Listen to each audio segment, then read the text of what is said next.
Hello and welcome to Free Sample of the Week. This week we are looking at one by Christian Henson. I must admit I cannot believe it's taking me this long to actually review and look at one of his products. I say products, free bits and bobs. I've definitely messed around with a lot of Spitfire audio, and of course he is one of the co-founders as well as the founder of this amazing platform, Pianobook. I think he's now passed on the mantle, but nevertheless, great guy. And some amazing work that he's come out with. Specifically, I must admit, I've played with probably a ton of these in my own time and used them in my own pieces. But the one that we are actually looking at today is when I can actually find it, because there is a lot here. It's the Warty Dulcitone. And I'm probably just going to press back because that should bring us, there we are. So this is the one we are looking at today. Beautiful little instrument. If you don't know what it looks like, this is basically what it is: a keyboard instrument, tinkly sort of sound, celeste, but this one is slightly broken in the good sense, and it's actually what inspired the electric Fender Rhodes. So quite an interesting history behind this instrument, but nevertheless it works in Kontakt and the Decent Sampler. Because this is Free Sample of the Week and I want everything to be totally free, we will be looking at it within the Decent Sampler. But for those of you who have Kontakt out there, I definitely recommend going towards that one.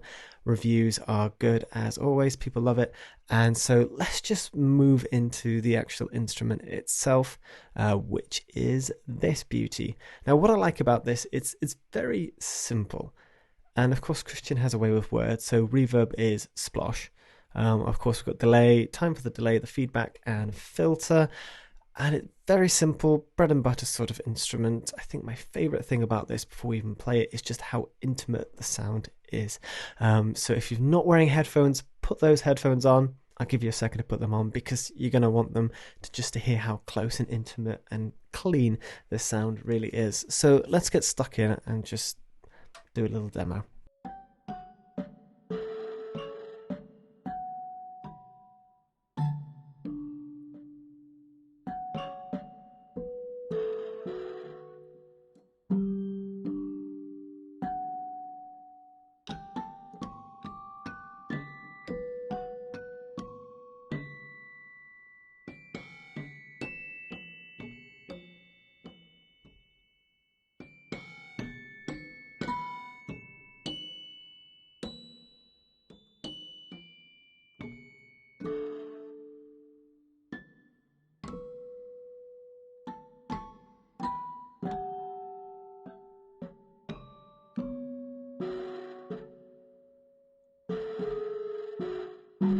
And we'll leave it there because my playing has turned awful. But I really like this instrument, and it's just this intimate and close sound that you really like. And that high register, there's just this really pleasing aspect to it that I can't quite place my finger on. The one thing I must admit I'm not the biggest fan of with this is it's just some of them are short and some of them are long. So you like that. So you got some round robins there, but some of them come off quite quickly while others ring out nicely. And I would love, I don't know what you could do, but just have them ring out just a little bit more Celeste like in a way. I actually really like, I know some people might not, but those harsh sounds there, the imperfections in the sample, I really like that because it just adds some character to the instrument and ultimately character to your music to give it a bit more of a realistic sense. There's nothing wrong with little errors here and there. It's when you just have huge ones and completely out of tone or pitch that you're going to have those that you don't want. But this,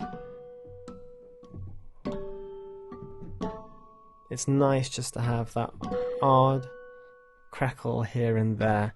I'm just thinking of almost children horror music-y box sort of sounds that work really nicely. It's just a fun little tinkery instrument. Let's stick some reverb, some slosh or splosh I should say on there, maybe a little bit of delay, and I like a bit more feedback there. Of course there's a filter here if you really want to stick a filter on it, but not my sort of thing.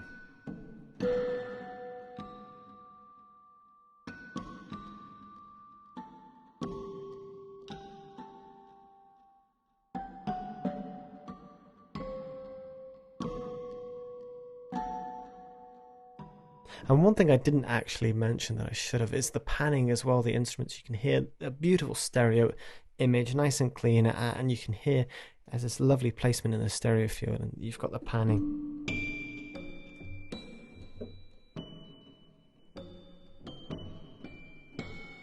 And it almost feels like it's sitting like right there. It's not like left and right. It's kind of like in front of me, but slightly to the left. I don't know. What do you think?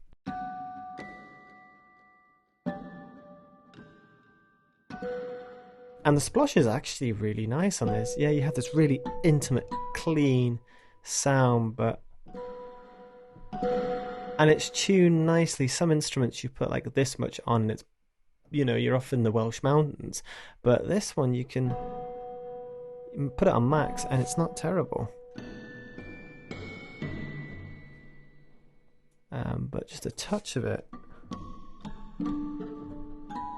gives you some space, which I really like, and of course a little bit of delay as well. It just adds a little bit more texture to the sound.